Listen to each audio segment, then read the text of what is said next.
கள்ளக்குறிச்சி மூங்கில் துறைப்பட்டு அண்ணா நகர் பகுதியில் தென்பெண்ணை ஆற்று வெள்ளம் புகுந்து 120 வீடுகள் சேதமடைந்த நிலையில் பாதிக்கப்பட்டவர்களுக்கு 2 நாட்களில் வீட்டுமனை பட்டாவும் வீடு கட்ட உரிமமும் வழங்க ஏற்பாடு செய்வதாக எம்எல்ஏ கூறியும் இதுவரை எந்த நடவடிக்கையும் எடுக்கப்படவில்லை என பொதுமக்கள் வேதனை தெரிவிக்கின்றனர்.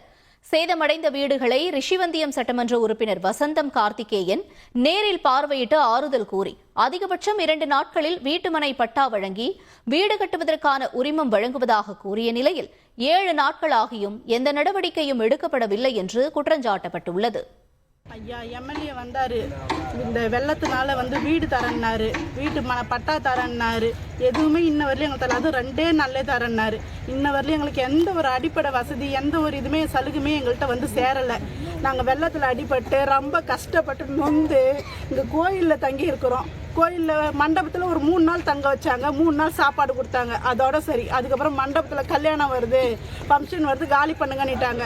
எல்லாரும் அவங்கவுங்க வீட்டுக்கு போங்கன்னா எந்த ஒரு அடிப்படை வசதியுமே இல்லை. வீட்டில் சேறு தண்ணியுமா இருக்குது. தண்ணி வசதி இல்லை, சாப்பாடு வசதி இல்லை, கரண்ட் வசதி இல்லை. பிள்ளைங்கள்லாம் கூப்பிட்டு 4 வயசு பையன் 6 வயசு பொண்ணு கூப்பிட்டு இந்த கோவிலில் கிடக்கிறோம். பாம்பு, அவ்வளோ பெரிய பாம்பு வந்துச்சு. நான் கத்தி பார்த்துட்டு யாரும் நான் அடித்தேன் பாம்பை.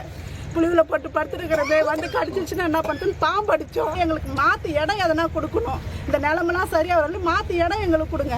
அங்கே நாங்கள் போயிடப்பட்டது வெள்ளம் அடிச்சு முடிச்சு எல்லாமே பேராம்பேட்டு, கொட்டூர், கரும்பூர் 3 ஊரும் நான் துணி எடுக்கிறேன் சார். எதுவுமே எங்களுக்கு நடவடிக்கை இது வரைக்கும் இல்லை சார்.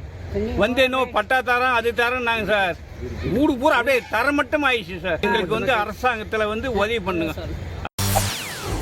செய்திகளை உடனுக்குடன் தெரிந்து கொள்ள உடனே சப்ஸ்கிரைப் பண்ணுங்க.